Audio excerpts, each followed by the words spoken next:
ଆପଣ जानते आम गत 3 वर्ष धरी 2022 मसीहा ठारू छेनापोड़ दिवस प्रति वर्ष एप्रिल 11 तारिख पालन कर छेनापोड़ आज को प्राय 70-75 वर्ष पूर्वे नयगढ़ गोटे छोटिया जगार आरंभ होता जड़े सुदर्शन साहू नामक जड़े अत्यंत विख्यात मिष्टान्न शिल्पी जड़े मिठा कारीगर करते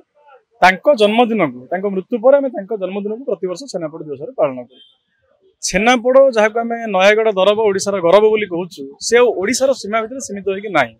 बर्तमान छेनापोड़ सारा भारत में एपरिक भारत बाहर गोटे प्रिय मिठा भाव में परिचय पाई सारी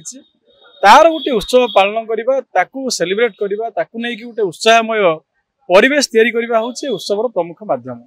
ये जो उत्सव हम दिवस व्यापी सका संज पर्यंत जयदेव भवन परिसर में तृतीय छेनापोड़ दिवस एमें छेनापोड़ और नयगढ़ अन्य द्रव्य प्रदर्शन करने सह नयगढ़ विभिन्न प्रदर्शनी कला जो परफॉर्मिंग आर्ट जमती कि पाला दासकाठिया रामलीला दुआरी धुड़ुकी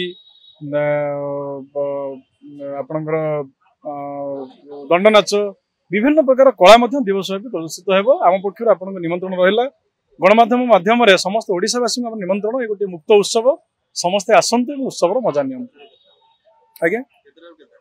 सकाल 10 टा संध्या 4टा पर्यंत चलो उत्सव आपने आसतु एवं ऑफ द रेकर्ड गणमाध्यम बंधु भाव आपन निमंत्रण आपण न्यूज कवरेज नुहे आपण निज सांगसाथी अन्य जो ऑफिस कलीग बंधु बांधव परिवार समस्त नहीं आसतु।